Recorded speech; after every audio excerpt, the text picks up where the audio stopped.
사무실의 형광등 불빛이 창밖에 짙어지는 어둠과 힘겹게 싸우고 있었다.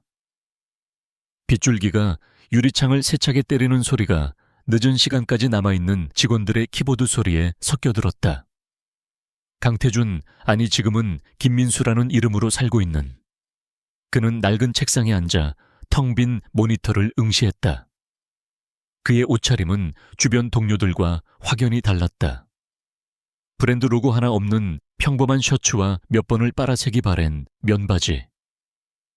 손목에는 수억 원을 호가하는 시계 대신 저렴한 전자시계가 채워져 있었다. 이것은 그가 스스로 선택한 위장이자 진정한 인간관계를 찾기 위한 절박한 실험의 일부였다. 그는 대한민국을 움직이는 율성그룹의 유일한 후계자였지만 그를 둘러싼 세계는 온통 가식과 탐욕으로 가득 차 있었다. 사람들은 강태준이라는 이름과 그가 가진 부와 권력에 고개를 숙였을 뿐 그의 본 모습에는 아무도 관심이 없었다. 할아버지인 강 회장의 네가 가진 것을 모두 버렸을 때 너의 곁에 남아줄 단 한 사람이라도 찾아온다면 그때 율성을 맡기겠다라는 말이 그의 뇌리를 떠나지 않았다.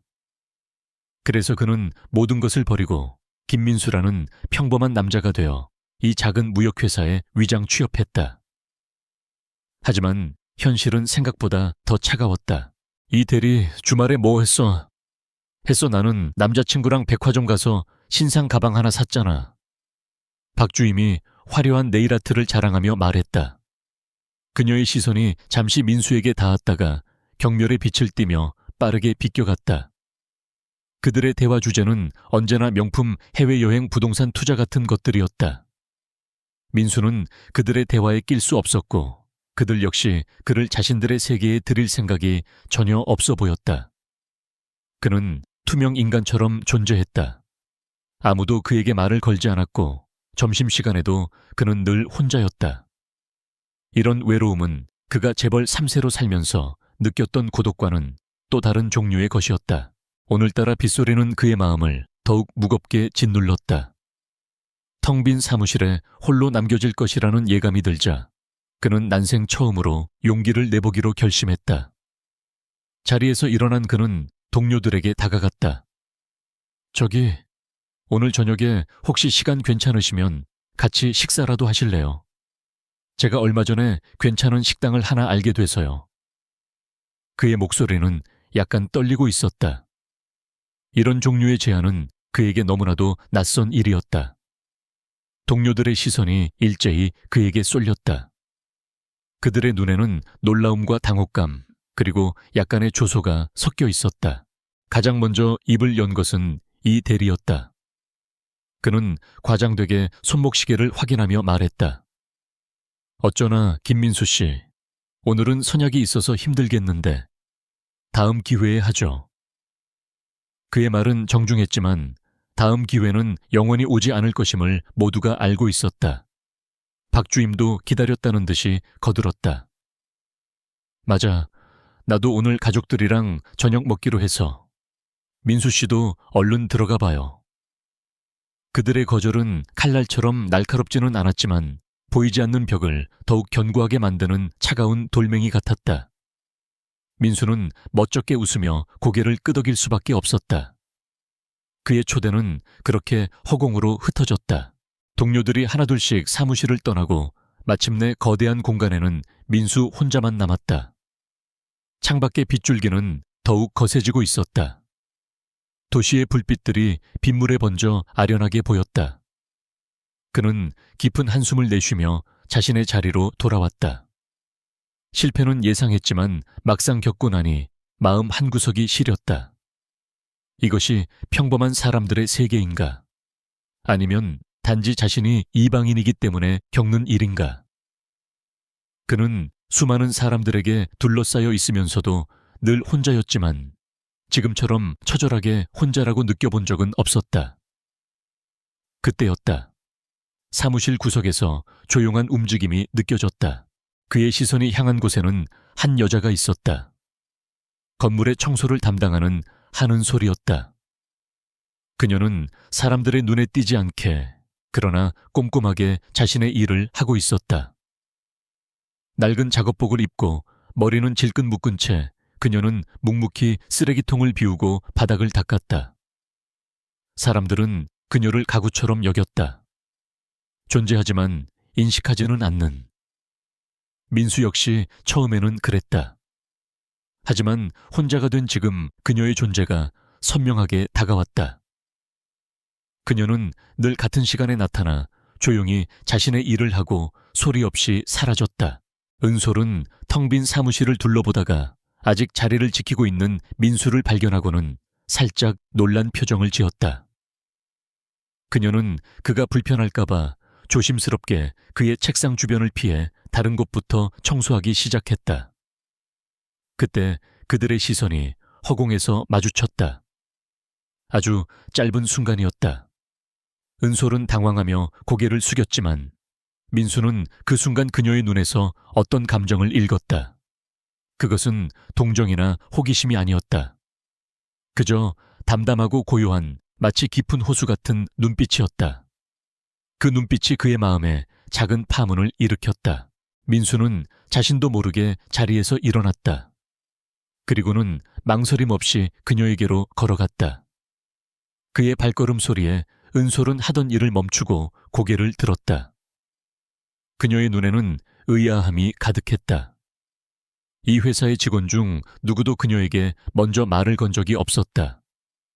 민수는 그녀의 앞에 서서 조금 전 동료들에게 했던 것보다 더 조심스럽고 진심 어린 목소리로 말했다. 혹시 괜찮으시다면 저와 저녁 식사 같이 하시지 않겠어요? 그는 또다시 거절당할 것을 각오했다. 어쩌면 이것은 어리석은 행동일지도 모른다. 은솔은 눈을 동그랗게 떴다. 그녀는 자신의 귀를 의심했다. 이 남자가 방금 자신에게 저녁 식사를 제안한 것인가? 그녀는 민수의 얼굴을 찬찬히 뜯어보았다. 값싼 옷과 헝클어진 머리, 그리고 얼굴에 드리워진 짙은 피로감. 하지만 그의 눈은 달랐다. 그 눈에는 다른 사람들이 그를 향해 보냈던 경멸이나 무관심이 아닌 따뜻하고 진솔한 빛이 담겨 있었다. 그리고 그 빛 너머에는 깊은 외로움이 숨겨져 있는 것 같았다. 그녀는 자신과 비슷한 종류의 고독을 그에게서 발견했다. 그녀는 수많은 사람들의 무시와 냉대에 익숙해져 있었다. 그래서 누군가 내미는 작은 호의가 얼마나 큰 의미를 갖는지 잘 알고 있었다. 그녀는 민수의 초대가 단순한 동정이나 변덕이 아님을 직감했다. 그것은 한 인간이 다른 인간에게 보내는 진심이 담긴 신호였다. 잠시의 침묵 끝에 은솔의 입가에 작은 미소가 번졌다. 그것은 지친 하루 끝에 피어난 한 송이 들꽃처럼 소박하지만 아름다운 미소였다. 그녀는 고개를 끄덕이며 대답했다. 네, 좋아요. 그 한마디가 두 사람의 운명을 송두리째 바꿔놓을 것이라는 사실을 그때는 아무도 알지 못했다. 민수는 그녀의 대답에 순간 할 말을 잃었다. 그는 당연히 거절당할 것이라 생각했다. 하지만 그녀는 망설임 없이 그리고 따뜻한 미소와 함께 그의 초대를 받아주었다. 그 순간 세차게 내리던 빗소리가 거짓말처럼 멀게 느껴졌다. 차갑게 식어있던 그의 마음속으로 작은 온기가 스며드는 것 같았다. 정말 괜찮으시겠어요? 그는 믿기지 않아 다시 물었다. 은솔은 웃으며 대답했다. 네, 마침 배도 고팠거든요. 잠시만 기다려주세요. 정리만 하고 바로 나올게요. 그녀의 목소리는 밝고 긍정적인 에너지를 담고 있었다. 사무실을 나와 함께 우산을 쓰고 걷는 동안 두 사람 사이에는 어색한 침묵이 흘렀다. 민수는 자신이 무슨 말을 해야 할지 몰랐다. 그는 여자와 단둘이 이렇게 소박한 우산을 쓰고 빗길을 걸어본 적이 없었다. 항상 최고급 세단의 뒷좌석에서 비 오는 풍경을 무심하게 바라볼 뿐이었다. 은솔이 먼저 침묵을 깼다. 근처에 제가 자주 가는 작은 식당이 있는데 혹시 괜찮으세요? 허름하지만 김치찌개 맛이 정말 끝내줘요. 그녀의 말에 민수는 고개를 끄덕였다. 좋습니다. 은솔 씨가 추천하는 곳이라면 어디든 좋습니다. 그들이 도착한 곳은 그녀의 말대로 아주 작고 허름한 식당이었다. 하지만 식당 안은 따뜻한 온기와 맛있는 냄새로 가득했다. 식당 주인 아주머니는 은솔을 보자마자 친딸처럼 반갑게 맞아주었다. 어머, 우리 은솔이 왔어. 오늘은 웬일로 남자친구랑 같이 왔네. 아주머니의 말에 은솔의 얼굴이 빨갛게 달아올랐다. 아니에요, 이모님. 그냥 회사 동료예요. 민수는 그 상황이 왠지 싫지 않았다. 그는 아주머니에게 정중하게 인사를 했고 그의 예의 바른 태도에 아주머니는 흐뭇한 미소를 지었다. 뜨거운 김이 모락모락 피어나는 김치찌개가 식탁 위에 놓였다. 민수는 쇼마레테 하즈메테 고노요나 소보나시구또 마이니시다. いつもは高級レストランで一人当たり数十万ウォンもするコース料理を食べていた彼にとって、このマスカナキムチチゲは新鮮な衝撃だった。애은솔은 자연스럽게 그의 밥그릇에 찌개를 덜어주었다. 그녀의 손길은 다정하고 익숙했다. 그는 숟가락을 들어 조심스럽게 국물을 한 입 떠먹었다. 얼큰하면서도 깊은 맛이 입안 가득 퍼져나갔다. 온몸이 따뜻해지는 기분이었다. 이것은 단순한 음식의 맛이 아니었다. 그것은 사람의 온기가 담긴 맛이었다. 어때요? 입에 맞으세요? 은솔이 걱정스러운 표정으로 물었다. 민수는 고개를 세차게 끄덕였다. 네, 정말 맛있습니다. 제가 지금까지 먹어본 김치찌개 중에 최고예요. 그의 말은 진심이었다. 그의 칭찬에 은솔의 얼굴에 환한 미소가 피어올랐다. 그녀는 자신의 작은 추천이 그에게 기쁨을 주었다는 사실에 만족감을 느꼈다. 두 사람은 식사를 하는 동안 많은 대화를 나누었다. 민수는 자신의 이야기를 거의 하지 않았지만 은솔의 이야기를 듣는 것은 즐거웠다. 그녀는 자신의 고된 삶에 대해 불평하지 않았다. 오히려 일상 속에서 발견하는 작은 기쁨들에 대해 이야기했다. 식사를 마치고 밖으로 나오자 빗줄기는 어느새 가늘어져 있었다. 민수는 은솔을 집까지 바래다 주겠다고 했다. 은솔은 괜찮다고 사양했지만 그의 고집을 꺾을 수는 없었다. 그들이 걷는 길은 낡고 오래된 주택들이 늘어선 좁은 골목길이었다. 화려한 강남의 거리와는 너무나도 다른 풍경이었다. 하지만 민수는 이 길이 싫지 않았다. 오히려 정겹고 편안하게 느껴졌다. 은솔의 집 앞에 도착했을 때 그녀는 그에게 고개를 숙여 인사했다. 오늘 정말 감사했습니다, 민수 씨. 덕분에 따뜻한 저녁이었어요. 아닙니다. 제가 더 감사하죠. 저의 갑작스러운 초대에 응해주셔서요. 민수의 말에 은솔은 부드럽게 미소 지었다. 민수 씨 눈에서 진심이 보였는걸요. 그럼 내일 회사에서 뵐게요. 그녀는 그렇게 말하고는 낡은 대문 안으로 들어갔다. 민수는 그녀의 뒷모습이 사라질 때까지 한참 동안 그 자리에 서 있었다. 오늘 밤 그는 처음으로 누군가에게 강태준이 아닌 김민수로서 받아들여졌다. 그리고 그 상대는 아무것도 가지지 않은 그러나 세상 누구보다 따뜻한 마음을 가진 여자였다. 그의 마음에 낯선 감정이 싹트기 시작했다. 그것은 그의 얼어붙은 세계를 녹일 작은 불씨가 될지도 몰랐다. 다음 날 사무실의 공기는 어제와 같았지만 강태준의 마음은 미세하게 달랐다. 여전히 동료들은 그를 없는 사람 취급했고 그들의 대화는 그의 세계와 조금도 겹치지 않았다. 하지만 그의 마음속에는 어젯밤 한은솔과 나누었던 따뜻한 김치찌개의 온기가 남아있었다. 그는 더 이상 이 삭막한 공간에 완벽하게 혼자가 아니라는 작은 위안을 느꼈다. 오후가 되어 은솔이 청소 도구를 들고 사무실에 들어왔을 때 그녀는 다른 사람들의 눈을 피해 그에게 아주 잠깐 거의 알아챌 수 없을 만큼 작은 미소와 함께 고개를 까딱였다. 그 작은 신호가 태준에게는 그 어떤 비싼 선물보다 더 큰 의미로 다가왔다. 그것은 그들만의 비밀스러운 유대감의 시작이었다. 그날 이후 그들의 저녁 식사는 자연스러운 일상이 되었다. 화려한 레스토랑이 아닌 도시의 뒷골목에 숨겨진 작은 식당들이 그들의 주 무대였다. 퇴근 후 포장마차에 나란히 앉아 뜨거운 어묵 국물을 마시며 하루의 피로를 풀기도 하고 편의점 야외 테이블에 앉아 컵라면을 먹으며 지나가는 사람들을 구경하기도 했다. 태준에게는 모든 것이 처음이었다. 그는 컵라면의 뚜껑을 어떻게 접어야 제대로 고정되는지, 떡볶이 소스에 튀김을 찍어 먹으면 얼마나 맛있는지를 은솔을 통해 배웠다. 그는 이런 평범한 순간들이 주는 순수한 기쁨에 점차 매료되었다. 수십억짜리 계약을 성사시켰을 때보다 은솔이 이 집 튀김 정말 바삭하죠? 라며 웃을 때 더 큰 행복을 느꼈다. 대화는 언제나 은솔이 주도했다.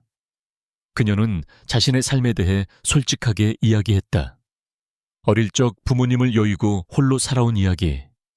낮에는 카페에서, 밤에는 빌딩 청소 아르바이트를 하며 빚을 갚아나가는 고된 현실.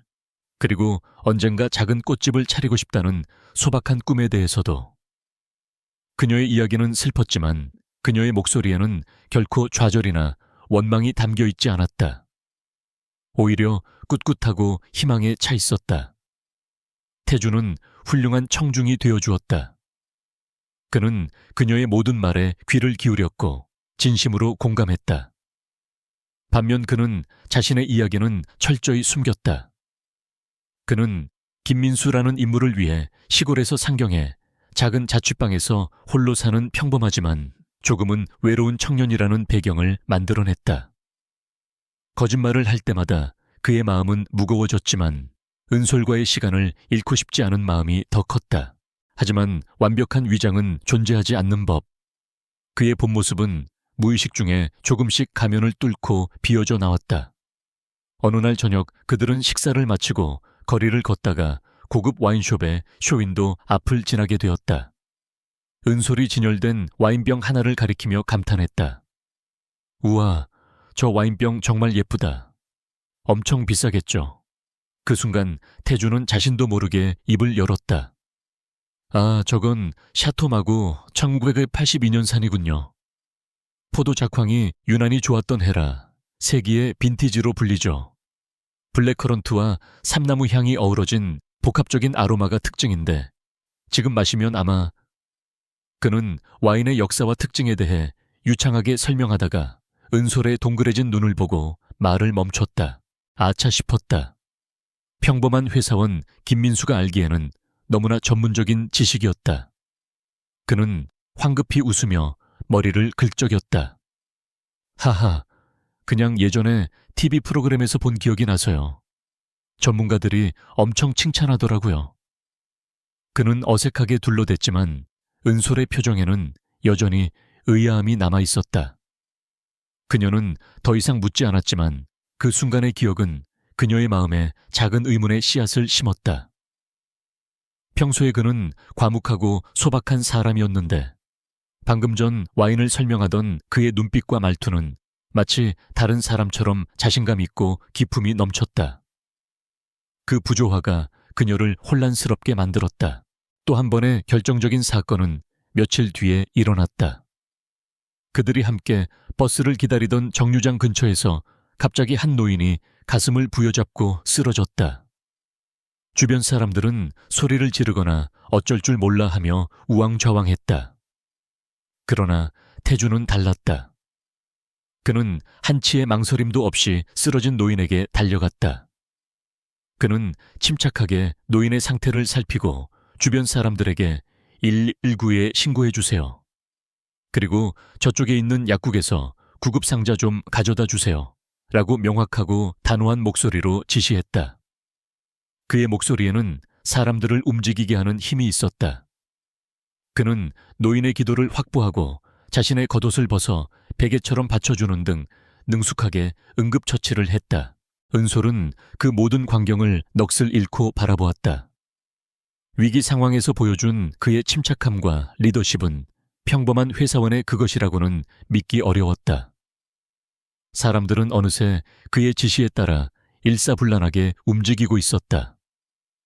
잠시 후 구급차가 도착하고 노인이 안전하게 이송되는 것을 확인한 후에야 그는 이마에 맺힌 땀을 닦으며 자리에서 일어났다. 은솔이 그에게 다가가자 그는 방금 전에 카리스마 넘치는 모습은 온데간데 없이 다시 평소에 어눌한 김민수로 돌아와 있었다. 많이 놀라셨죠? 이제 괜찮을 겁니다. 그의 말에 은솔은 고개를 끄덕였지만 마음속의 의문은 더욱 커져만 갔다. 저 사람은 대체 누구일까? 그녀는 민수라는 남자를 좋아하기 시작했다. 그는 언제나 다정했고 그녀의 이야기를 진지하게 들어주었으며 그녀를 존중해 주었다. 가진 것은 많지 않아 보였지만 그의 마음만은 그 어떤 부자보다 풍요로웠다. 하지만 그를 알아갈수록 그를 둘러싼 미스터리도 함께 커져갔다. 가끔 그의 말투에서 묻어나는 고급스러운 어휘 선택, 무심코 드러나는 비싼 취향, 그리고 결정적인 순간에 보여주는 비범한 능력까지. 모든 것이 평범한 회사원 김민수라는 그의 설명과는 어긋났다. 그녀는 그가 무언가 큰 비밀을 숨기고 있다고 확신했다. 어쩌면 아주 아픈 과거가 있는지도 모른다고 생각했다. 그녀의 마음속에서는 기대와 불안이 교차했다. 그와 함께 있는 시간은 더할 나위 없이 행복했지만 동시에 그 행복이 언제 깨어질지 모른다는 두려움이 그녀를 사로잡았다.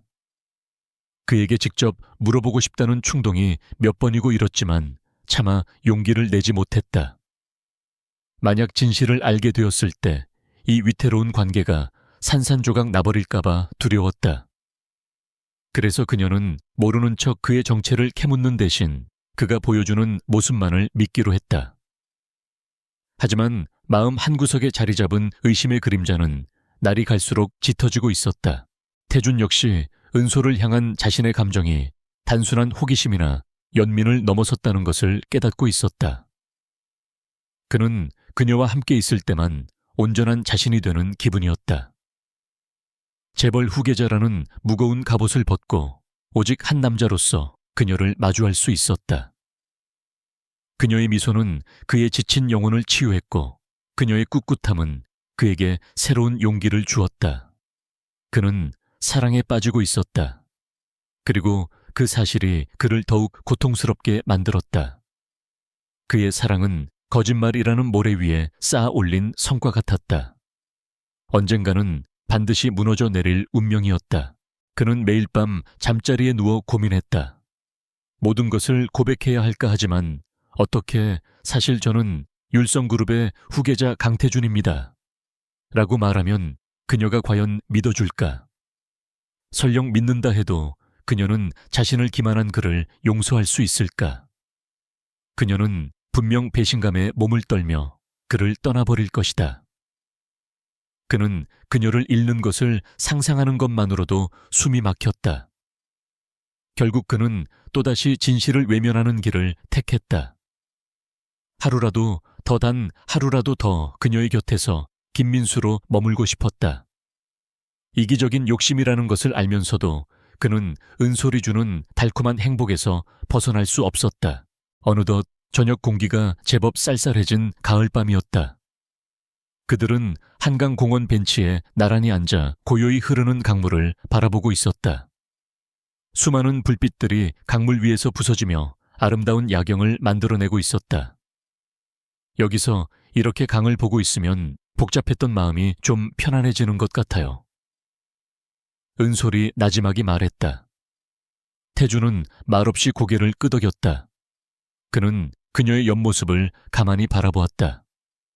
강바람에 흩날리는 그녀의 머리카락 길고 하얀 목선, 그리고 무언가 깊은 생각에 잠긴 듯한 눈빛. 그 순간 은솔이 천천히 고개를 돌려 그를 마주보았다. 그녀의 눈빛이 그 어느 때보다 진지했다. 민수 씨, 그녀의 목소리에 태준의 심장이 쿵하고 내려앉았다. 올 것이 왔다는 예감이 들었다. 그녀는 무언가 물어보려는 듯 입술을 달싹였다. 태준은 마른 침을 삼키며 그녀의 다음 말을 기다렸다. 그 짧은 순간이 그에게는 영혼처럼 길게 느껴졌다. 하지만 그녀는 결국 아무것도 묻지 않았다. 대신 희미하게 웃으며 말했다. 아니에요. 그냥 오늘따라 민수 씨가 좀 멀게 느껴져서요. 그녀의 말은 칼이 되어 그의 심장을 찔렀다. 그는 그녀와 가장 가까이 앉아 있었지만 사실 그들 사이에는 결코 넘을 수 없는 거대한 강이 흐르고 있었다.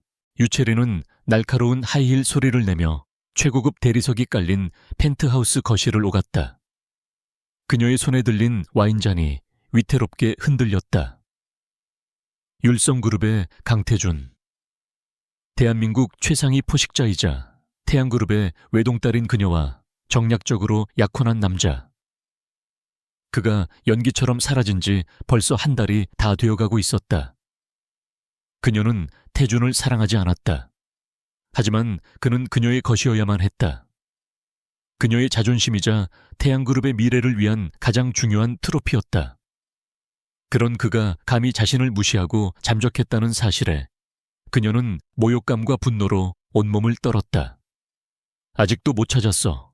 그녀가 비서에게 쏘아붙였다. 비서는 땀을 뻘뻘 흘리며 고개를 숙였다. 죄송합니다, 아가씨. 강 전무님께서 작정하고 숨으신 것 같아서 변명은 집어치워 수단과 방법을 가리지 말고 당장 찾아내.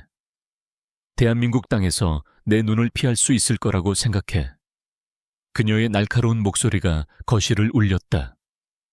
유채리는 원하는 것을 갖지 못하는데 익숙하지 않은 여자였다. 그녀의 명령이 떨어지자 태양그룹의 정보팀이 총동원되었다. 그리고 며칠 지나지 않아 그들은 믿을 수 없는 보고를 해왔다. 강태준이 서울 변두리의 작은 무역회사에서 김민수라는 가명으로 평범한 회사원 행세를 하고 있다는 것. 심지어 매일 밤 허름한 차림의 청소부 여자와 어울리고 있다는 사실까지. 보고서를 읽는 유채린의 얼굴이 혐오감으로 일그러졌다. 미쳤어, 강태준. 대체 무슨 저질 취미야? 그녀는 이 모든 것이 자신을 향한 반항심에서 비롯된 유치한 장난이라고 생각했다. 그리고 그 장난에 어울려주는 벌레 같은 여자는 자신이 직접 밟아 없애주기로 결심했다. 그 시각 태준과 은솔은 여느 때처럼 그들만의 아지트인 작은 김치찌개 식당에 마주 앉아 있었다. 식당 안은 구수한 냄새와 사람들의 정겨운 대화 소리로 가득했다. 그들은 오늘 회사에서 있었던 소소한 일들에 대해 이야기하며 웃음꽃을 피우고 있었다. 은솔이 카페에서 만난 진상 손님 흉내를 내자 태준은 소리내어 웃었다.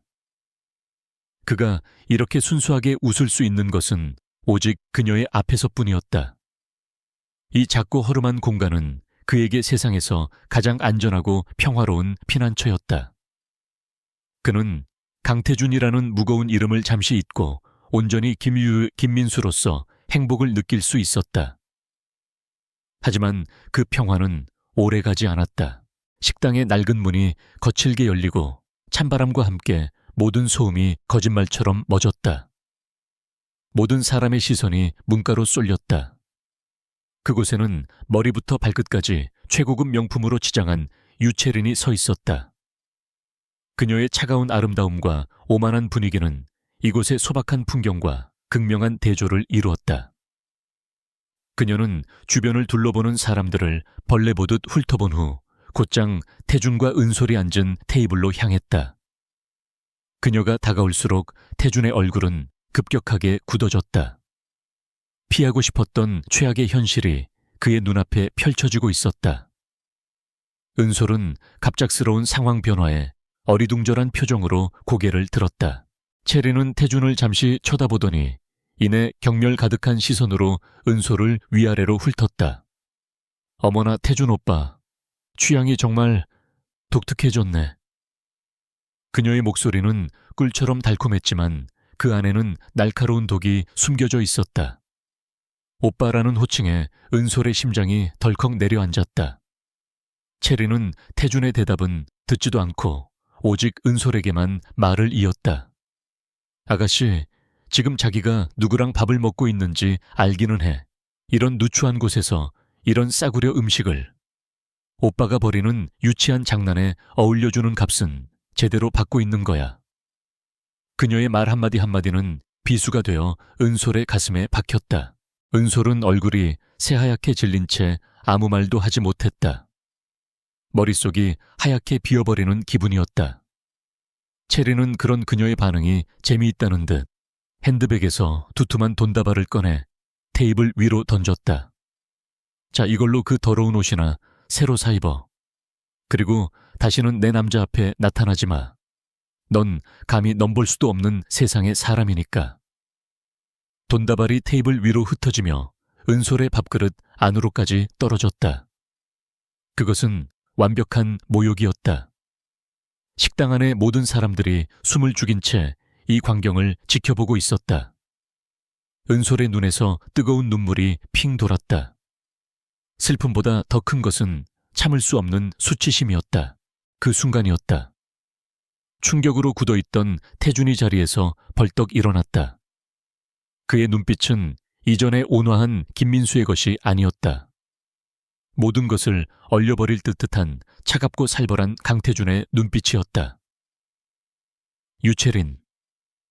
그의 목소리는 낮고 조용했지만 그 안에 담긴 분노는 식당 안의 공기를 찢을 듯했다. 지금 뭐 하는 짓이지? 체리는 그의 반응에 잠시 움찔했지만 이내 비웃으며 대꾸했다. 뭐 하긴 오빠의 저질스러운 소꿉놀이를 끝내주러 왔지. 이런 여자 때문에 우리 두 집안의 미래를 망칠 셈이야. 닥쳐. 태준의 목소리에 힘이 실렸다. 그는 은솔의 앞을 막아서며 체린을 노려보았다. 당장 이분에게 사과해. 뭐 내가 왜 이런 애한테 사과를 해. 체린이 기가 막히다는 듯이 소리쳤다. 태준은 더 이상 대꾸할 가치를 느끼지 못했다. 그는 체린의 팔을 거칠게 붙잡고 식당 밖으로 끌고 나갔다. 그의 힘에 체린은 비명을 지르며 속수무책으로 끌려갔다. 식당 문 밖에서 태준의 차가운 목소리가 들려왔다. 다시는 이분 앞에 나타나지 마. 내 일에 상관하지 말고 당장 꺼져. 한 번만 더 이런 짓을 하면 그땐 태양그룹도 무사하지 못할 거야. 그의 마지막 말은 명백한 협박이었다. 잠시 후 태준이 홀로 식당 안으로 돌아왔다. 그의 얼굴은 여전히 분노로 굳어 있었다. 하지만 테이블 앞에 주저앉아 있는 은솔을 보자 그의 표정은 금세 고통으로 일그러졌다. 식당 안은 여전히 정적이 흘렀고 사람들은 그와 은솔을 힐끔거리며 수군댔다. 모든 것이 엉망이 되어버렸다. 그는 은솔의 맞은편에 조심스럽게 앉았다. 테이블 위에는 체린이 던진 돈다발과 눈물로 얼룩진 김치찌개가 처참하게 널려 있었다. 은솔 씨, 그가 힘겹게 입을 열었다. 은솔은 천천히 고개를 들었다. 그녀의 텅 빈 눈동자가 그를 향했다. 눈물은 더 이상 흐르지 않았지만 그녀의 얼굴에는 깊은 상처와 배신감이 새겨져 있었다. 누구예요, 그 여자? 그녀의 목소리는 미세하게 떨리고 있었다. 그리고 태준 오빠라니, 그게 당신의 진짜 이름인가요? 넘볼 수 없는 세상의 사람이라는 건 또 무슨 뜻이죠? 그녀의 질문은 날카로운 파편이 되어 그의 심장을 파고들었다. 그는 아무 말도 할 수 없었다. 무슨 말을 해야 한단 말인가? 모든 것이 거짓이었는데 오래전에 알던 사람이에요. 그냥 철없는 부잣집 딸일 뿐입니다. 그녀가 한 말은 전부 신경 쓰지 마세요. 은솔 씨와는 아무 상관없는 일입니다. 그가 내놓은 변명은 너무나도 초라하고 설득력이 없었다. 은솔은 그의 말을 믿지 않았다. 그녀는 그의 눈에서 진실을 보려 했지만 보이는 것은 깊은 고뇌와 혼란뿐이었다. 그녀는 더 이상 묻지 않았다. 대신 자리에서 일어나 흩어진 돈을 주워 모아 태준의 앞에 놓았다. 당신이 어떤 사람인지는 모르겠지만 이건 돌려주세요. 그리고 오늘 일은 정말 불쾌했네요. 그녀의 목소리는 얼음처럼 차가웠다. 그녀는 그렇게 말하고는 뒤도 돌아보지 않고 식당을 나가버렸다. 태준은 차마 그녀를 붙잡지 못했다. 그들의 따뜻했던 세계는 그렇게 한순간에 산산조각 나고 말았다. 유채린이 남긴 모욕의 흔적은 식어버린 김치찌개보다 더 차갑게 식탁 위에 남아 있었다. 하는 소리 사라진 후에도 강태준은 한참 동안 그 자리에 망부석처럼 앉아 있었다. 그의 머릿속은 지옥 같은 혼란에 휩싸였다. 진실을 찾겠다며 시작한 어리석은 연극이 그가 유일하게 진심을 보여주고 싶었던 한 사람에게 씻을 수 없는 상처를 남기고 말았다. 후회와 자책감이 파도처럼 밀려와 그의 숨통을 조였다. 그는 주머니에서 휴대폰을 꺼내 비서인 김 실장에게 전화를 걸었다. 그의 목소리는 분노로 인해 강철처럼 차갑고 단단했다. 김 실장, 한은솔 씨에 대해 알아봐. 가족 친구 빚 문제. 그녀의 삶에 대한 모든 것을. 단 절대 들키지 마. 이건 감시가 아니라 보호야. 그의 지시는 짧았지만 그 안에 담긴 무게는 청은망은이었다. 한편 식당을 뛰쳐나온 은솔은 텅 빈 골목길을 정처 없이 걸었다. 차가운 밤 공기가 그녀의 뜨거운 뺨을 식혀주었지만 마음속에서 들끓는 수치심은 가라앉지 않았다. 유채린이라는 여자의 경멸, 어린 눈빛과 잔인한 말들이 귀신처럼 그녀를 따라다녔다. 하지만 그보다 더 그녀를 고통스럽게 하는 것은 김민수라는 남자에 대한 혼란이었다. 그는 누구일까? 왜 그런 여자와 엮여 있는 것일까? 그의 어설픈 변명은 화가 났지만 자신을 감싸며 그 여자와 맞서던 그의 모습은 뇌리에서 떠나지 않았다. 그 순간 그의 눈빛은 진짜였다. 분노와 걱정, 그리고 그녀를 지키려는 절박함이 담겨 있었다. 은솔은 자신의 작은 옥탑방으로 돌아와 낡은 침대에 몸을 던졌다. 그녀는 그를 믿고 싶었지만 동시에 그가 두려웠다. 진실이 무엇이든 그것이 자신을 더 깊은 나락으로 떨어뜨릴 것만 같은 불길한 예감이 들었다. 며칠 후 김 실장의 보고서가 태준의 책상 위에 놓였다. 보고서의 내용은 그의 예상을 훨씬 뛰어넘는 것이었다. 어릴 적 사고로 부모님을 여인고아 돌아가신 부모님이 남긴 막대한 병원비를 갚기 위해 여러 개의 아르바이트를 전전하는 삶. 특히 그녀를 옥죄고 있는 것은 악덕 사채업자에게 넘어간 빚이었다. 하루가 멀다 하고 걸려오는 빚 독촉 전화가 그녀를 괴롭히고 있었다. 보고서를 읽는 태준의 손이 부들부들 떨렸다. 죄책감이 그의 심장을 날카롭게 찔렀다. 그녀가 그런 고통을 겪고 있는 동안 자신은 한심한 연극이나 벌이고 있었다. 그는 즉시 김 실장에게 지시했다. 당장 그 빚 문제 해결해. 제3의 자선재단을 통해서 합법적으로 채권을 매입한 뒤 청년 자립 지원 프로그램 같은 명목으로 무이자 장기 상환으로 전환시켜. 절대 우리가 했다는 흔적을 남기면 안 돼. 은솔은 며칠 뒤 법률사무소로부터 한 통의 우편물을 받았다. 내용은 한 자선재단에서 그녀의 채무를 인수했으며 앞으로 이자 없이 원금만 장기간에 걸쳐 분할 상환하면 된다는 것이었다. 그녀는 자신의 눈을 몇 번이고 비볐다. 믿을 수 없는 일이었다. 세상에 이런 행운이 자신에게 찾아올 리가 없었다. 혹시 새로운 종류의 사기는 아닐까 의심했지만 함께 동봉된 서류는 완벽하게 합법적인 것들이었다. 어깨를 짓누르던 거대한 바위 하나가 사라진 기분이었다. 그녀는 하늘에 계신 부모님이 자신을 도운 것이라고 생각하며 조용히 눈물을 흘렸다. 그녀는 이 기적 같은 일이 얼마 전 자신의 삶에 나타난 미스터리한 남자 김민수와 관련이 있을 것이라고는 꿈에도 생각하지 못했다. 배 문제가 해결되었음에도 은솔은 사무실에서 민수를 의식적으로 피했다. 그를 마주할 용기가 없었다. 태준은 그런 그녀의 태도에 애가 탔다. 그는 몇 번이고 그녀에게 말을 걸려 했지만 그녀는 언제나 차갑게 그를 외면했다.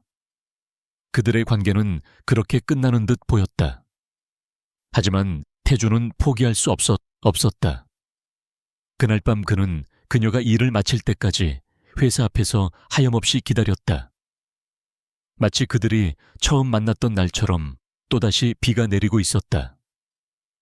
마침내 은솔이 건물에서 나왔을 때 그녀는 그의 모습을 보고 걸음을 멈췄다. 그는 우산도 없이 비를 맞으며 그녀를 기다리고 있었다. 할 말이 있어요. 그의 목소리는 빗소리에 섞여 희미하게 들렸다. 은솔은 그를 무시하고 지나치려 했지만 비에 젖은 채 자신을 바라보는 그의 처연한 모습에 발걸음이 떨어지지 않았다. 그들은 근처 처마 밑으로 비를 피했다. 태주는 지난번처럼 어설픈 변명을 늘어놓지 않았다. 그는 그저 깊이 고개를 숙였다. 미안합니다, 은솔 씨. 그날 일은 전부 제 잘못입니다. 당신을 그런 끔찍한 상황에 처하게 한 것, 변명의 여지가 없습니다. 정말 미안합니다. 그의 사과는 군더더기 없이 진솔했다. 핑계 없이 자신의 잘못을 온전히 인정하는 그의 모습에서 은솔은 진심을 느꼈다. 그녀를 향한 그의 걱정과 미안함이 비에 젖은 그의 눈빛을 통해 고스란히 전해졌다. 그녀의 얼어붙었던 마음이 조금씩 녹아내리기 시작했다. 그들의 관계는 다시 시작되었지만 이전과는 분명히 달랐다. 예전의 편안함은 사라지고 그 자리에는 아슬아슬한 긴장감과 말없는 질문들이 떠다녔다. 은솔은 여전히 그를 완전히 믿지 못했고 태주는 진실을 말하지 못하는 죄책감에 시달렸다. 그럼에도 불구하고 그들은 서로를 향한 이끌림을 거부할 수 없었다. 태주는 그녀를 향한 자신의 마음이 단순한 연민을 넘어선 깊은 사랑임을 깨달았다. 그래서 그는 그녀를 계속해서 돕기로 결심했다. 단 그녀가 절대 눈치채지 못하게 그림자처럼. 그는 김 실장을 통해 은솔의 오랜 꿈이 플로리스트라는 사실을 알아냈다. 태주는 국내 최고의 호텔에서 주최하는 플라워 디자인 공모전에 대한 정보를 입수했다. 대상 수상자에게는 거액의 상금과 함께 호텔 전속 플로리스트로 채용될 수 있는 파격적인 기회가 주어지는 대회였다. 이것이야말로 은솔에게 날개를 달아줄 수 있는 기회라고 그는 확신했다. 그는 김 실장에게 시켜 공모전 포스터가 은솔이 일하는 카페에 우연히 부착되도록 조치했다. 그는 그녀에게 기회를 직접 떠먹여 주는 것이 아니라 그녀 스스로 기회를 발견하고 쟁취하기를 바랐다. 그것이 그녀의 자존심을 지켜주는 방식이라고 생각했다. 며칠 뒤 은솔은 카페 게시판에 붙은 포스터를 발견했다. 그녀의 심장이 세차게 뛰기 시작했다. 꿈에 그리던 기회였다. 하지만 곧이어 자신감 없는 현실이 그녀의 발목을 잡았다. 자신 같은 아마추어가 과연 해낼 수 있을까? 참가비와 재료비를 감당할 수 있을까? 그녀가 망설이고 있을 때 얼마 전 해결된 빚 문제가 떠올랐다. 이것은 하늘이 주신 기회일지도 모른다. 더 이상 망설이지 말라는 신호일지도. 그녀는 굳게 결심했다. 믿져야 본전이다. 그녀는 그날부터 밤낮으로 공모전을 준비하기 시작했다. 낮에는 아르바이트를 하고 밤에는 옥탑방에서 꽃과 씨름했다. 그날 밤도 은솔은 자신의 작은 방에서 디자인 작업에 몰두하고 있었다. 방 안은 온통 꽃향기로 가득했다. 피곤했지만 그녀의 눈은 그 어느 때보다 반짝이고 있었다. 꿈을 향해 나아가는 자신의 모습이 그녀는 마음에 들었다. 한편 그녀의 옥탑방이 보이는 골목 어귀에 값비싼 세단 한 대가 조용히 서 있었다. 차 안에서 태주는 그녀의 방에서 새어나오는 불빛을 가만히 바라보고 있었다. 그는 그녀가 자신의 꿈을 향해 열정을 불태우는 모습을 지켜보는 것만으로도 가슴이 벅차올랐다. 동시에 이 모든 것을 거짓된 신분 뒤에 숨어서 조종하고 있다는 사실에 지독한 죄책감을 느꼈다. 그는 그녀의 수호천사인 동시에 그녀의 행복을 위협하는 가장 큰 비밀이었다. 그의 사랑은 그렇게 빛과 그림자를 동시에 품고 깊어지고 있었다.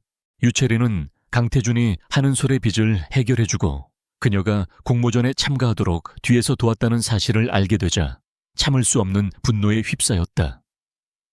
이것은 더 이상 유치한 소꿉놀이가 아니었다. 강태준은 진심으로 그 천한 여자에게 마음을 주고 있었다. 유채린의 자존심은 산산조각 났다. 그녀의 분노는 단순한 질투를 넘어 모든 것을 파괴하고 싶은 잔인한 복수심으로 변했다. 그녀는 단순히 둘을 떼어놓는 것만으로는 성에 차지 않았다.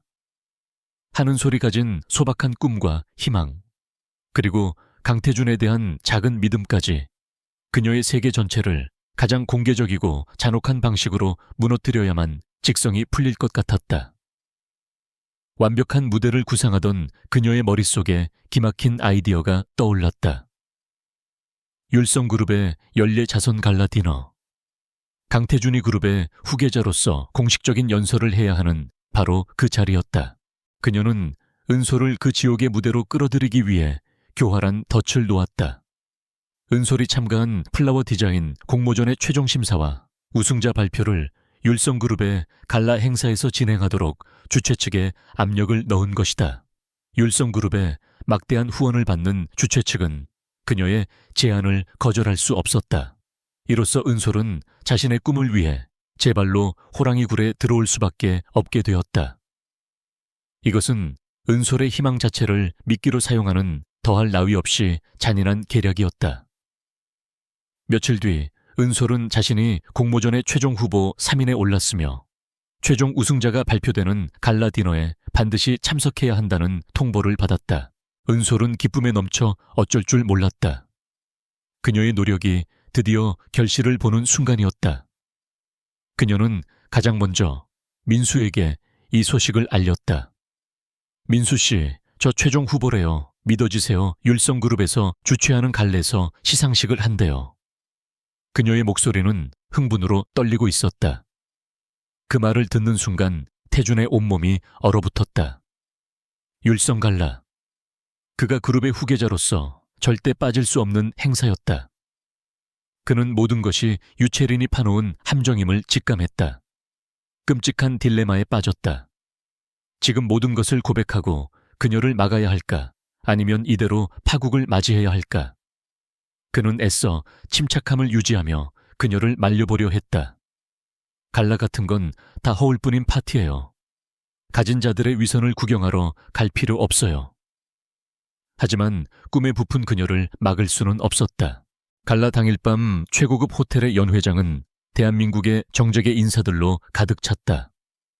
화려한 샹들리에, 아래 값비싼 드레스와 보석들이 눈부신 빛을 발했다. 은솔은 친구에게 빌린 날지만 단정한 원피스 차림으로 연회장에 들어섰다. 모든 것이 꿈만 같으면서도 동시에 위압적인 분위기에 숨이 막혔다. 그녀는 자신을 응원해주겠다며 꼭 오겠다고 약속했던 민수를 찾아 두리번거렸지만 그의 모습은 보이지 않았다. 긴장과 설렘, 그리고 약간의 외로움을 느끼며 그녀는 주최 측이 마련해준 자리로 가서 조용히 앉았다. 그녀의 심장은 금방이라도 터져 나올 듯이 세차게 뛰고 있었다. 행사가 무르익고 마침내 사회자가 우렁찬 목소리로 외쳤다. 자, 이제 공모전의 최종 우승자를 발표하기에 앞서 이 자리를 빛내주신 율성그룹의 강태준 부회장님을 모시고 귀한 말씀을 듣도록 하겠습니다. 모든 조명이 무대 입구로 쏠렸다. 은솔도 다른 사람들처럼 무심코 그쪽을 바라보았다. 잠시 후 한 남자가 스포트라이트를 받으며 무대 위로 걸어 나왔다. 그는 더 이상 은솔이 알던 김민수가 아니었다. 흠잡을 데 없이 완벽한 턱시도 깔끔하게 정돈된 헤어스타일, 그리고 온몸에서 뿜어져 나오는 압도적인 카리스마. 그는 마치 다른 세상의 왕자처럼 보였다. 사회자의 소개가 이어졌다. 율성그룹의 유일한 후계자 강태준 부회장님께 뜨거운 박수 부탁드립니다. 그 순간 은솔의 세계가 멈췄다. 강태준. 사회자가 외친 그 이름이 그녀의 뇌리에 메아리 쳤다. 연회장의 모든 소음이 사라지고 오직 자신의 심장이 산산조각 나는 소리만이 들리는 듯 했다. 충격 그 이상의 감정이었다. 그것은 그녀가 믿었던 모든 것이 송두리째 부정당하는 현실의 완전한 붕괴였다.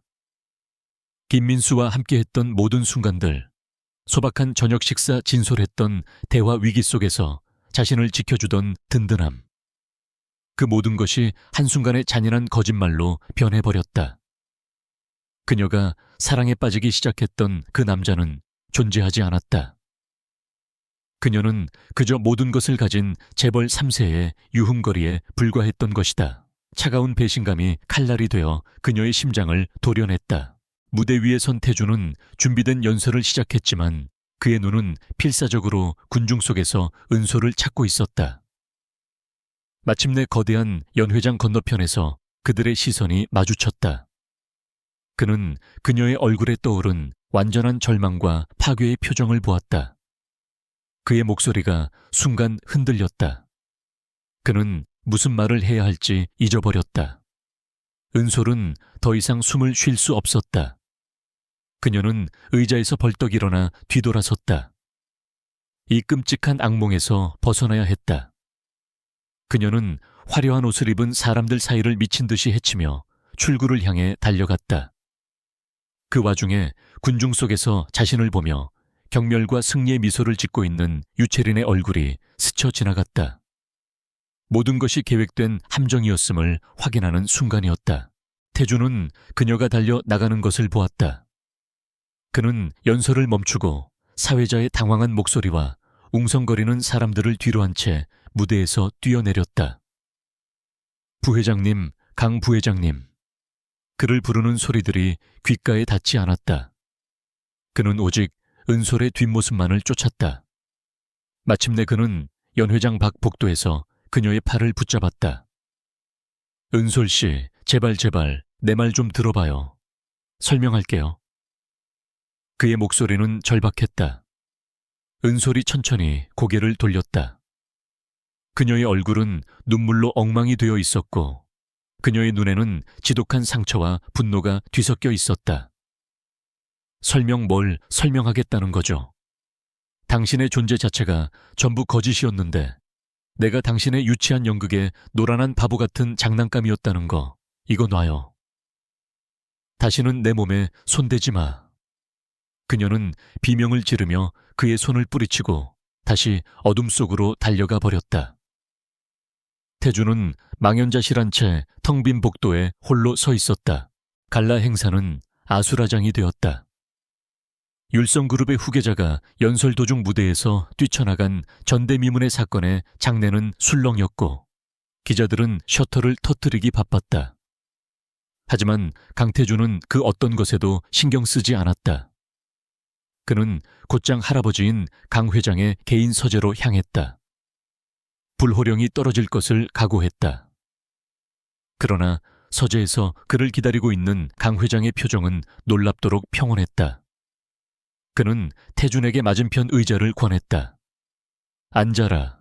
태준이 고개를 숙인 채 자리에 앉자 강 회장이 입을 열었다. 나는 처음부터 모든 것을 알고 있었다. 태준의 눈이 동그래졌다. 네, 내가 김민수라는 이름으로 그 회사에 들어간 첫날부터 나는 모든 보고를 받고 있었다. 강 회장의 목소리는 담담했다. 내가 너에게 진정한 한 사람을 찾아오라고 했던 것을 기억하느냐? 나는 네가 단순히 돈 없는 사람 행세를 하는 것에서 그칠 줄 알았다. 하지만 너는 그 이상을 했어. 너는 진흙 속에서 진주를 찾아냈다. 그는 책상 서랍에서 서류 한 뭉치를 꺼내 태준에게 건넸다. 그것은 한은솔에 대한 상세한 신상 정보 파일이었다. 그녀의 불행한 가족사, 고된 삶, 그리고 꿋꿋한 인품에 대한 내용이 담겨 있었다. 이 아가씨는 가격표가 붙어있지 않은 진짜 사람이더구나. 네가 그 아이의 빚을 남몰래 해결해줬을 때 나는 네가 드디어 사람 보는 눈을 떴다는 것을 알았다. 그는 헛기침을 한 뒤 말을 이었다. 이제부터가 진짜 시험이다. 그 아이에게 상처를 준 것은 너다. 네가 그 아이의 신뢰를 다시 얻을 자격이 있는 남자인지를 이제 네 스스로 증명해 보여라. 그 시각 은솔은 자신의 옥탑방에 스스로를 가두었다. 한때는 유일한 안식처였던 이 작은 공간이 이제는 온통 거짓된 기억들로 가득 찬 감옥처럼 느껴졌다. 그녀는 공모전 최종 후보 증서를 갈기갈기 찢어 쓰레기통에 처박았다. 그 꿈은 자신을 올가매기 위한 미끼에 불과했다. 그녀는 다음 날 곧바로 빌딩 청소 일과 카페 아르바이트를 그만두었다. 그와 관련된 모든 것으로부터, 그의 그림자가 닿을지 모르는 모든 곳으로부터 도망치고 싶었다. 그녀는 자신이 세상에서 가장 어리석고 비참한 여자인 것만 같았다. 그녀가 좋아했던 남자는 신기루였고, 그녀의 삶에 잠시 비쳤던 한 줄기 빛은 사실 잔인한 환상이었다. 깊은 절망감이 그녀의 영혼을 잠식했다. 강태준은 김민수의 껍데기를 완전히 벗어던졌다. 그는 더 이상 자신의 진짜 모습을 숨기지 않았다. 하지만 그의 태도에는 이전의 냉소적인 모습 대신 굳건한 결의가 서려 있었다. 그가 가장 먼저 한 일은 유채린과의 관계를 정리하는 것이었다. 그는 태양그룹의 사무실로 직접 찾아가 그녀의 면전에서 약혼 파기를 공식적으로 선언했다. 우리 두 집안의 계약은 오늘부로 끝이야. 그리고 다시 한번 경고하는데 한은솔 씨 근처에 얼씬거리기만 해봐. 그때는 내가 당신과 당신 집안을 어떻게 무너뜨리는지 똑똑히 보여주지. 그의 목소리는 얼음장처럼 차가웠고 유채리는 분노와 굴욕감에 얼굴이 새빨갛게 달아올랐지만 아무 말도 하지 못했다. 그 후 태주는 은솔을 찾기 시작했다. 그는 그녀가 값비싼 선물이나 거창한 제스처에 마음을 열 사람이 아니라는 것을 잘 알고 있었다. 그런 행동은 오히려 그녀가 자신을 돈으로 사려는 사람으로 여기게 만들 뿐이었다. 그는 먼저 그녀가 어디에 있는지 알아냈다. 그녀는 모든 연락을 끊고 새벽 수산시장에서 상자를 나르는 힘든 일을 새로 구한 상태였다. 그가 절대 찾아오지 못할 것이라 생각한 장소였을 것이다. 태주는 경호원도 번쩍이는 외제차도 없이 낡은 트럭을 직접 몰고 그곳을 찾아갔다. 그는 이른 새벽의 비릿한 공기 속에서 무거운 생선 상자를 힘겹게 나르는 그녀의 모습을 멀리서 바라보았다. 그의 심장이 아려왔다. 그는 그녀에게 다가갔다. 평범하지만 깨끗한 옷차림의 강태준으로서. 은솔 씨. 그의 부름에 은솔은 귀신이라도 본 듯한 표정으로 그를 쳐다보았다. 그녀는 그를 무시하고 자신의 일을 계속했지만 그는 포기하지 않았다. 그는 변명하거나 과거를 해명하려 들지 않았다. 그저 묵묵히 그녀의 곁에 머물렀다. 그녀가 무거운 상자를 들면 말없이 다가와 대신 들어주었고 추운 새벽 공기에 손을 불면 따뜻한 캔커피를 건넸다. 은솔은 처음에 그가 주는 모든 것을 거부하고 밀어냈지만 그의 끈질기고 조용한 존재감은 조금씩 그녀의 방어벽을 흔들기 시작했다. 그렇게 며칠이 지난 후 그는 마침내 그녀와 대화할 기회를 얻었다. 하루 일과가 끝나고 모두가 떠난 텅 빈 시장에서 지친 몸을 이끌고 홀로 앉아있는 그녀에게 다가갔다. 제발 딱 5분만 내 얘기 좀 들어줘요. 그의 간절한 목소리에 은솔은 마지못해 고개를 끄덕였다. 태주는 그녀의 앞에 서서 처음부터 모든 것을 이야기하기 시작했다. 숨막히는 재벌가의 삶, 진정한 인간관계를 찾고 싶었던 절박함, 그리고 김민수가 되어 그녀를 처음 만났던 그날 밤의 일까지. 당신을 처음 만났을 때 나는 세상에서 가장 외로운 사람이었어요. 모두가 나를 율성그룹의 후계자로만 봤지 아무도 강태준이라는 사람을 봐주지 않았으니까. 그런데 당신은 달랐어요. 당신은 아무것도 없는 내 모습을 보고도 나에게 손을 내밀어준 유일한 사람이었어요. 그의 목소리는 진심 어린 감정으로 떨리고 있었다. 김민수라는 신분은 거짓이었지만 당신과 함께했던 모든 순간의 내 감정은 진짜였어요. 당신과 먹었던 김치찌개 함께 걸었던 골목길 나누었던 모든 대화. 내 인생에서 유일하게 진짜였던 순간들이에요. 당신 덕분에 나는 처음으로 살아있다는 걸 느꼈어요. 은솔 씨, 나는 당신을 사랑해요. 돈 많은 남자가 가난한 여자를 동정하는 게 아니에요. 길 잃었던 한 남자가 자신의 길을 찾아준 한 여자에게 온 마음을 다해 고백하는 겁니다. 그의 눈에서 뜨거운 눈물 한 방울이 흘러내렸다. 그의 고백은 거대한 파도가 되어 은솔의 마음을 뒤흔들었다. 거짓말이 준 상처가 사라진 것은 아니었지만 그동안 그녀가 이해할 수 없었던 모든 퍼즐 조각들이 제자리를 찾아가는 기분이었다. 그녀는 그의 눈에서 처음 만났던 그날 밤에 보았던 것과 똑같은 깊은 외로움과 진실함을 보았다. 그녀의 머릿속은 복잡했다. 이성적으로는 그를 밀어내야 한다고 소리치고 있었다. 그의 세계는 너무나 위험하고 그의 거짓말은 용서받을 수 없는 것이었다. 하지만 그녀의 심장은 그녀가 알던 따뜻했던 김민수와 눈앞에 상처받은 강태준이 결국 같은 사람이라고 말하고 있었다. 과연 거대한 기만 위에 세워진 관계가 다시 바로 설 수 있을까? 태준은 그녀에게 대답을 강요하지 않았다. 그는 자신의 진심을 전한 후 조용히 자리를 떠났다. 홀로 남은 은솔은 시장의 차가운 시멘트 바닥에 주저앉았다. 그녀는 굳은 살이 박인 자신의 거친 손을 내려다보았다. 이것이 그녀의 삶이었다. 그리고 그녀는 고개를 들어 저 멀리 보이는 서울의 화려한 스카이라인을 바라보았다. 저것이 그의 세상이었다. 그들 사이의 거리는 좁혀질 수 없을 만큼 아득하게 느껴졌다. 그녀의 마음은 천 갈래 만 갈래로 찢어지고 있었다. 용서와 불신 사랑과 원망 사이에서 그녀는 길을 잃고 말았다. 강태준이 공식적으로 약혼을 파기하고 한은솔의 곁을 맴돌며 그녀의 마음을 되돌리기 위해 노력하고 있다는 소식은 유채린의 마지막 남은 이성의 끈을 끊어버렸다. 산산조각난 자존심과 비참한 굴욕감은 맹독과 같은 증오로 변질되었다. 그녀는 이제 강태준을 갖는 것에도 그룹의 미래에도 관심이 없었다. 오직 그녀의 머릿속에는 한 가지 생각뿐이었다. 한은솔을 완전히 파괴해서 강태준이 영원히 그녀를 가질 수 없도록 만들겠다는 것.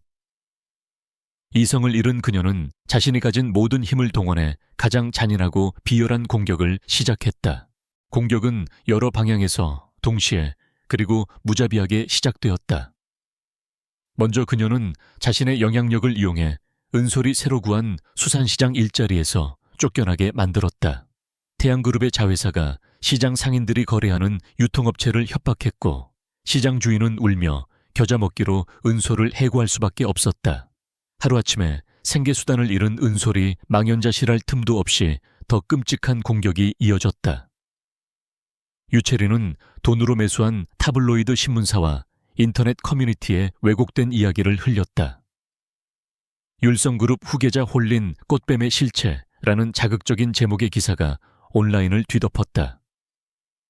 기사에는 교묘하게 조작된 사진과 거짓 증언들이 첨부되어 은솔을 순진한 재벌 3세를 돈 때문에 유혹한 파렴치한 여자로 매도했다. 그녀의 이름 사진, 심지어 옥탑방 주소까지 인터넷에 공개되었다. 세상의 모든 비난과 저주가 은솔에게 쏟아졌다.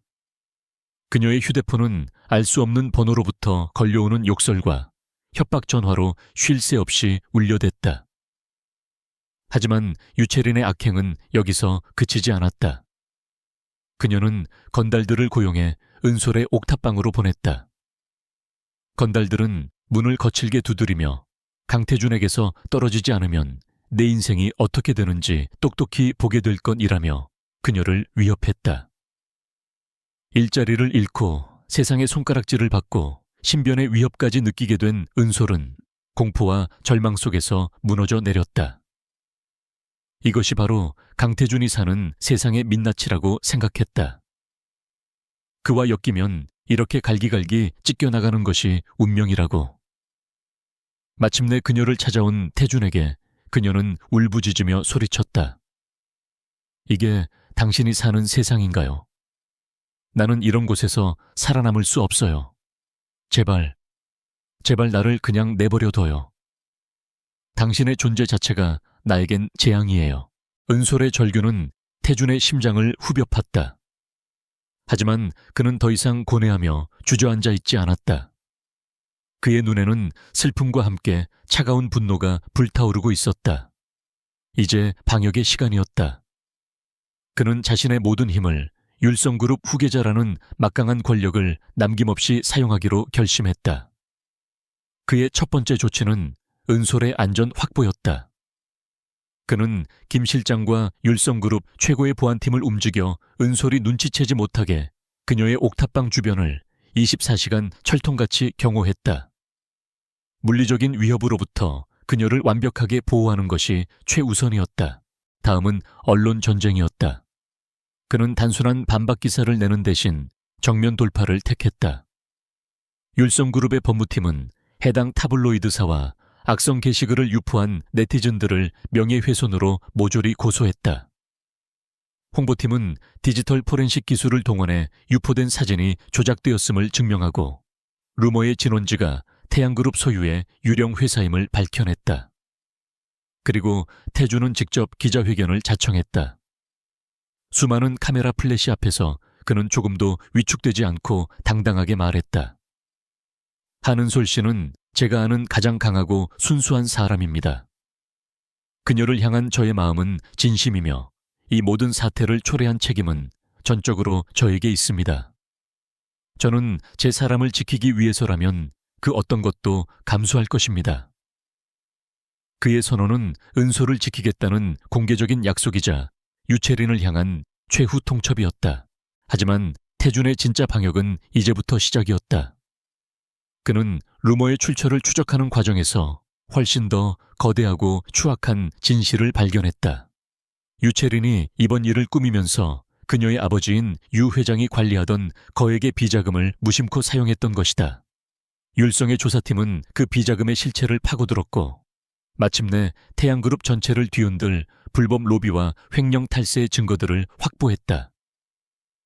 태주는 이 정보를 언론에 흘려 복수하는 대신 모든 증거 자료를 정리하여 검찰 금융범죄수사팀에 직접 제출했다.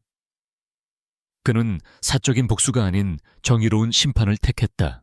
검찰의 수사는 신속하고 대대적으로 이루어졌다. 태양그룹 본사는 압수수색을 당했고 유 회장은 긴급 체포되었다. 유채린 역시 비자금 조성 및 불법 행위에 가담한 혐의로 출국 금지 조치를 당하고 검찰 조사를 받게 되었다. 그들이 쌓아 올린 거대한 부와 명예는 그들 자신의 오만함과 탐욕의 무게를 이기지 못하고 한순간에 무너져 내렸다. 뉴스와 신문은 연일 태양그룹의 몰락에 대한 소식으로 떠들썩했다. 은솔은 자신의 작은 방 안에서 이 모든 과정을 지켜보았다. 그녀는 자신을 향하던 세상의 비난이 어떻게 멈추는지, 자신을 옹호하는 태준의 기자회견, 그리고 마침내 태양그룹이 무너져 내리는 광경까지. 그녀는 강태준이라는 남자가 자신의 힘을 어떻게 사용하는지를 똑똑히 보았다. 그는 단순히 돈과 권력으로 문제를 덮는 것이 아니었다. 그는 책임감과 확고한 도덕적 잣대를 가지고 정의로운 방식으로 자신을 지켜내고 적들을 심판했다. 버스 정류장에서 쓰러진 노인을 침착하게 구하던 김민수의 모습과 거대한 비리 기업을 냉철하게 무너뜨리는 강태준의 모습이 겹쳐졌다. 그때 그녀는 마침내 깨달았다. 그의 신분은 거짓이었을지 몰라도 그의 본질 즉 그녀를 지키려 했던 그의 진심과 올곧은 성품만은 단 한순간도 변한 적이 없었다는 것을. 그녀의 마음속에 남아있던 마지막 불신의 벽이 완전히 허물어졌다. TV 화면에서 태양그룹의 몰락을 알리는 뉴스가 흘러나오고 있었다. 폭풍은 지나갔다. 은솔은 창밖을 내다보았다. 더 이상 두려움에 떨지 않았다. 그때 그녀의 낡은 방문에서 조용한 노크 소리가 들려왔다. 그녀는 그가 누구인지 알 수 있었다. 그녀는 깊은 숨을 한번 내쉬고 망설임 없이 문을 향해 걸어갔다. 문을 열 시간이었다. 문이 열리고 두 사람은 말없이 서로를 마주보았다. 강태준은 그곳에 서 있었다. 화려한 재벌 후계자도 연약한 위장자도 아닌 길고 힘든 싸움을 끝내고 돌아온 한 남자로서 그의 얼굴에는 피로와 함께 안도감이 깃들어 있었다. 한은솔은 더 이상 그에게서 분노나 배신감을 느끼지 않았다. 대신 그녀는 그의 지친 영혼을 보았다. 그녀는 조용히 문을 열어 그가 들어올 수 있는 길을 터주었다. 그것은 그녀의 작은 옥탑방으로 들어오는 초대이자 그녀의 마음속으로 들어오는 것을 허락한다는 무언의 신호였다. 그의 발걸음이 그녀의 작은 공간 안으로 들어섰다. 이곳은 그녀의 모든 것이 담긴 세계였다. 낡았지만 정갈한 가구들, 창가에 놓인 작은 화분들, 그리고 벽에 붙은 꽃 디자인 스케치들. 가난하지만 그녀의 따뜻한 성품과 꺾이지 않는 꿈으로 가득 찬 공간이었다. 태주는 그곳에 서서 자신이 지키고 싶었던 것이 바로 이 작고 소중한 세계였음을 다시 한번 깨달았다. 그들은 식탁 의자에 마주 앉았다. 어색한 침묵 대신 많은 폭풍우를 함께 겪어낸 후에 고요함이 그들 사이를 채웠다. 먼저 입을 연 것은 은솔이었다. 다 봤어요. 그녀의 목소리는 차분했다. TV에 나오는 모든 것들, 기자회견도 태양그룹에 대한 뉴스도. 그녀는 그의 눈을 똑바로 바라보며 말했다. 당신이 왜 그런 거짓말을 해야만 했는지 이제는 알 것 같아요. 당신의 세상이 얼마나 외롭고 가식적인 곳이었는지 아주 조금은요. 그녀의 입가에 옅은 미소가 번졌다. 거짓말은 나에게 상처를 줬지만 당신의 진심은 나를 구했어요. 당신이 김민수였을 때 나를 지켜줬던 것처럼 강태준일 때도 똑같이 나를 지켜줬어요. 방법은 달랐지만 그 안에 담긴 마음은 똑같았다는 걸 이제는 알아요. 그녀는 깊은 숨을 내쉬었다. 그래서 당신을 용서할게요. 그녀의 용서는 태준의 영혼을 구원하는 마지막 조각이었다. 그는 가슴 벅찬 감격에 아무 말도 할 수 없었다. 그저 고개를 숙여 그녀의 손을 조심스럽게 잡았다. 고마워요. 정말 고마워요, 은솔 씨. 그는 그녀의 미래에 대해 이야기했다. 그들의 세상이 얼마나 다른지, 그리고 앞으로 겪어야 할 어려움이 많을 것이라는 사실을 솔직하게 인정했다. 하지만 약속할게요. 다시는 내 세상이 당신을 아프게 하는 일은 없을 거예요. 내가 당신의 방패가 될게요.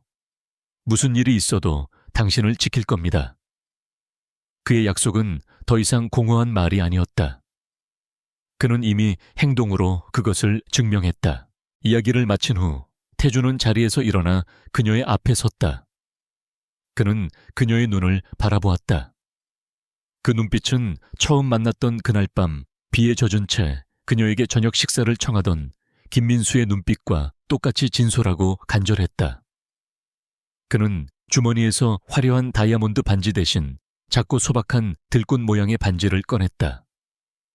어느 비 오는 밤에 아주 외로운 남자가 친절한 여자에게 저녁 식사를 초대했고 그녀는 그 초대를 받아주었습니다. 그 순간은 내 인생에서 가장 중요한 순간이었습니다. 그의 목소리가 부드럽게 방안을 울렸다.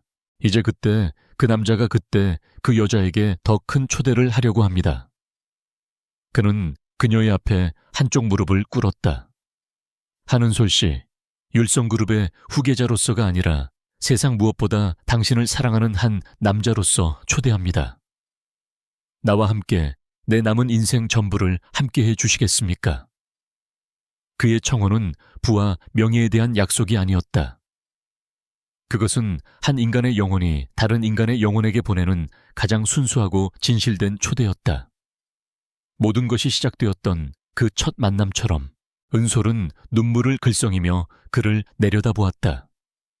그녀의 눈에는 더 이상 재벌 3세 강태준이 보이지 않았다. 떡볶이를 먹으며 함께 웃던 남자 자신을 위해 비를 맞으며 서 있던 남자, 그리고 자신을 지키기 위해 거대한 제국과 맞서 싸운 남자. 그녀가 사랑했던 김민수와 강태준의 모습이 하나로 합쳐져 온전한 한 사람으로 그녀의 앞에 있었다. 그녀의 얼굴에 처음 그의 초대를 받아주었을 때처럼 따뜻하고 환한 미소가 피어올랐다. 그녀는 고개를 끄덕였다. 네, 당신의 초대를 받아들일게요. 그 단순하지만 강력한 대답이 그들의 새로운 시작을 알리고 있었다. 그로부터 1년 후, 서울의 한적한 골목길에 은솔의 꽃집이라는 작은 간판이 걸렸다. 가게 안은 그녀의 재능과 따뜻함이 녹아든 아름다운 꽃들로 가득했다.